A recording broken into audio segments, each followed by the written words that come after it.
barnaamijkeena waa uu sii socon doonaa insha Allah waxa inagala qayb qaadan doona dhanka call iyo zoom bay nagala qayb qaadan doona shirkan midnimada iyo samata bixinta deegaanka madaxda ururada siyaasadda uu kamid yahay gudoomiyaha ururka ONLF oo isagoo qaybta zoomta in nagala qayb qaadan doona waxa sidoo kale isaguna call nagala qayb qaadan doona gudoomiyaha golaha danta Soomaalida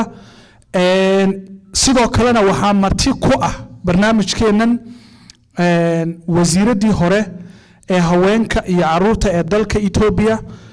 Marwa Filsan baa iyaduna in nagala qayb qaadan doonta oo kamid ah sidoo kalena waxa in nagala qayb qaadan doona callka gudoomiyaha garabka sixitaanka ee BB mudana Sheekh Mubaarak baa isaguna in nagala qayb qaadan doona barnaamijkeena waa sii socon doona sida aan horay dadka inala socda iyo inta dambe ee nadaawan doontaba aan ugu sheegnay wuxuu yahay waa shirka midnimada iyo samata bixinta deegaanka shirkani waxaan ugu talagalnay inaanu kaga hadalno dhibaatada musuqa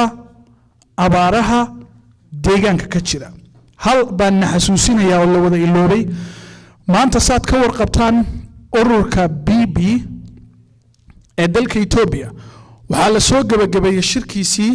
u socday laguna doortay hogaanka guud iyo laba ku xigeen labada ku xigeenna waxa kamid ahaa nin ka soo jeeda deegaanka dad badan waxa jiray boonbooninayay uu kamid yahay mas'uulka deegaanku oo uu sheegay shacabka maanta bartiisa Facebook oo soo dhigay uu leeyahay waxaan fadhinaa miiska ma u maleynaysaan qof maanta lagu daray ururka talada haya ama xisbiga talada haya ee BB oo ku xigeen ka noqday in uu xaaladda deegaanka wax ka bedeli karo waxna ku soo kordhin karo mayna la tahay dadka aqliga oo saaxiibka ah waa maya sababtoo ah kuwa wakiilada inooga ah federaalka ee deegaanka ku matala waxaad ogsoontiin xaaladda deegaanka ka jirta kama hadli karaan marka meesha lagu ariminayo wax ay fadhiyaan goobta wax lagu ariminayo kama hadli karaan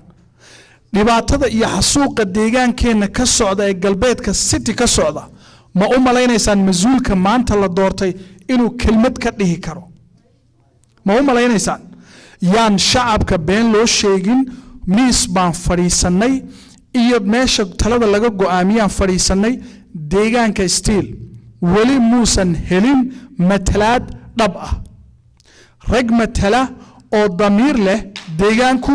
wali ma helin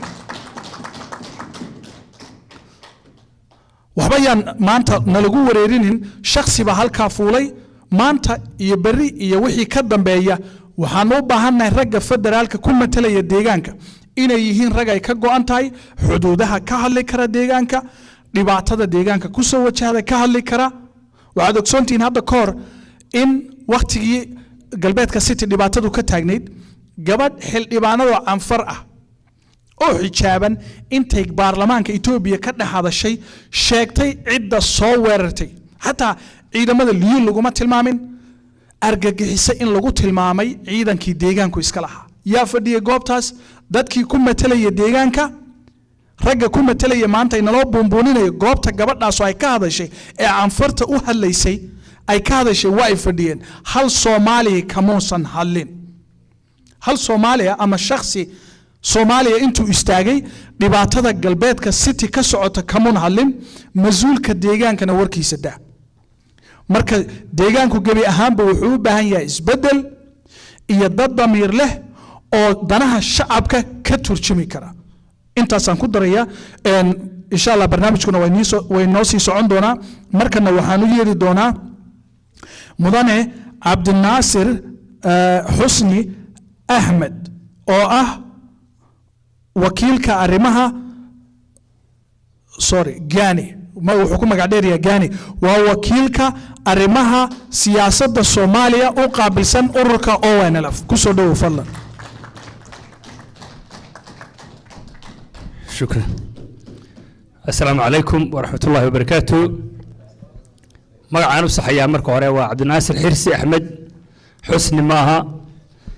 inta markaa ka gudbo aad baad u mahadsan tahay waan idin salaamayaa dhammaantiin mar labaad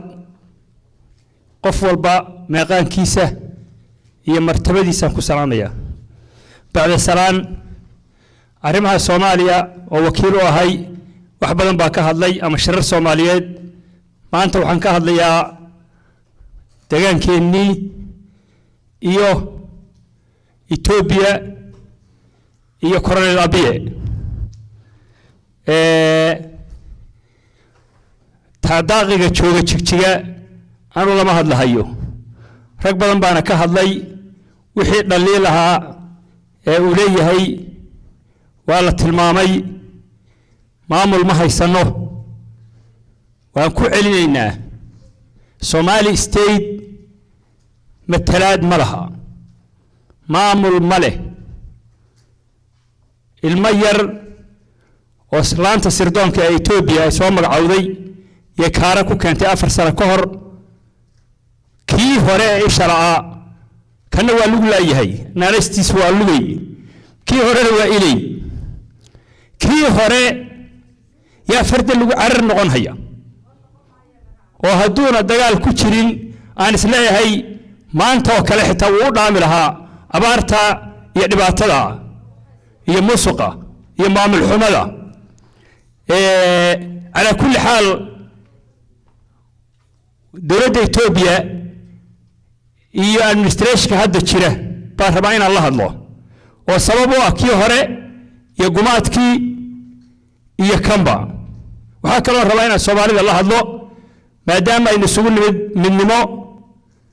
دمانتين إن مقعية فرح بدنا أما أي قلنا هذا السمايسي أما كل كهرية ويانا سمايين كل اللي يقولوا عدد كانوا مدي هاي وأهل هاي ووالي هاي وهالقيس هاي لا يما يسي يمو يالي ينتو لحيسا فير يباخ يوچالي مقعيدي هورا وحا كملها قار كان أنه بحل دبقود با كمل هاي واجوشينا أنه نبديد با كمل هاي كل كيل الكبحيان أوبا كمل هاي وحيابه كلاه ورده كلاه هالجمه هي إثيوبيا سيدنا هالجمه هي أنا أكبر كمل هاي نفتيا وكمل هاي حمارة أنا أقدر وحي أورما هذا كون وحنا ما يكبدلين معيد هي وحكمل هيجو يكسر يجنا وياجل لو بحي هيجي وياجل هيجا بدنا تبع كنداي وكمل وأرجع حسا اللي يقولي كلمة أفهم الشيء بقول مجا وندتكي للهبي مسؤوليته كولا سارين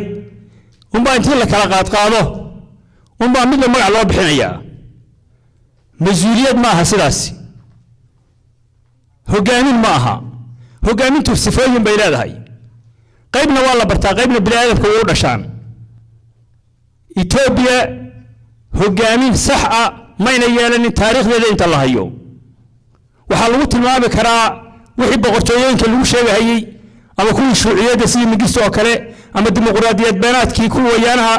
كل حلوت ما بكرا وورلور بعدين كرانو وأفكر كي جوي هذا وحنا سعودي حوي أبيه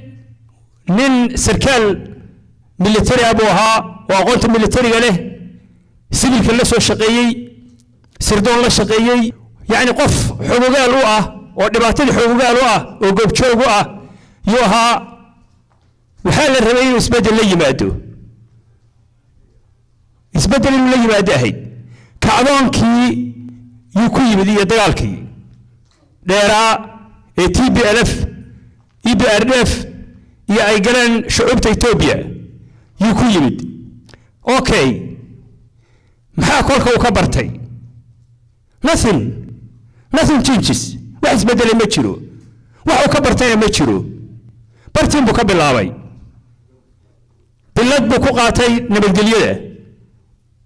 hayaantii hore waxay ahayd ururin iyo sukaan iyo odaytinimo waxay ahayd dad quman oo la taliyaal ka dhigto dad quman la doorto la taliyaashiisa waxa weeye way ka xuyeen kuwa hore dadku doortana way ka xuyeen kuwa hore kuwa ay soo salagta garan jireen doorashadii baad ka garanaysaa dagaalka maanta socda ee 3 sano 4 sano marahaya cadaalad darriya doorasho xumo ka dhacay abiye waa inuu la yimaado isbedel inuu la yimaado weeye isbedel baa looga baahan yahay inuu la yimaado oo guud ahaan shucuubta Ethiopia ee kala duwan qancisa oo dimuqraadiyad iyo federalismku ay aas iyo saldhig u tahay yaa looga baahan yahay qolo walba inay matalaadeeda leedahay baa looga baahan yahay dib u heshiisiin baa looga baahan yahay dadka Soomaaliyeed oo baahna dilaa dambe oo baahna qabyaalad dambe oo baahna musuq dambe oo baahna dictator dambe oo baahna xarig dambe xarig waa ka soo daalay iyo koronto xarig iyo koronto waa ka soo daalay oo baahnin آخرka ugu dambeysana waxay keenaysaa meesha kuwa hore ku dambeeyeen qof kasto oo dictator adduunka wadaadin taariikhda qof kasto oo hogaamin toosan leh cadaalad leh wuu ayda wadankaas isaga iyo ilmihiisuna way u ayaan sida aadan caddo oo kale Soomaaliya aadan caddo ku soo qaadanayna iyo maxamed siyaad barre isbarbar dhig xagee ku dhintay maxamed siyaad barre aadan caddo xaguu ku dhintay muxuu la dhintay muxuu u dhintay wala xisaabtana weeye hogaamintu waxay u baahan tahay iyo cadaalad iyo muxuu ahayn Soomaalinimada iyo Etoobiyaanimaduba intuba waxay u baahan yihiin in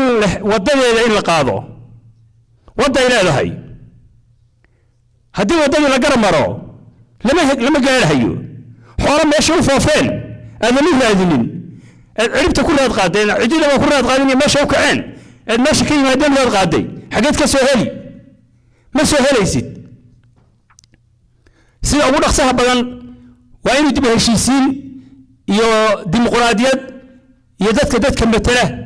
waa inuu la yimaado way Etoobiyada guud baad arkaysaa calaacalkii Tigray ay dhaheen dabaqoodi kolkaan urursanay iyo jawaasiis aan dadkooda matalin iyo dabaqoodi kolkaan urursanay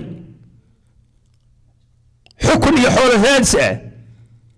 yaanu ku jabnay bay dhaheen يعني على الكل وحكم الهيد وحنا قال لي big mistake السياسة بان قال لي تبى نصحينا ومركز دلالك الصولين دلالك ما يستاجن هذا أنا وصل صعدا ماشي أقول بهذا مريا هو كم بدنا ولا سوق رسن هيا إلا من عسمرة بحردر مقالة بمحوها نزلت يا أنت وده هيسمعها سمارية باشي تكتير بريمو كده دلالكم هذا الحل هلين على كل حال وحكوا قبل إن حل سياسة لين الله هرو وحي الله يدي لقى اللي حذو ودني عذابته لقى اللي حذو ودني بدلية الله كعو ودم حوها شعوب تمسكيني كرت الله كعو دتك مثل الله يرو دتك الصوماليين شاس ما بالك شحل وعيار معها نبت قليا يرتاح هيك يسبدل كل يمد يحبد أنا عرفت وجسي أشخاص إنه كل عيارته أبينا كما أقبل إنه إتكلنا كما أقبل إنه. بعد ما سنتين.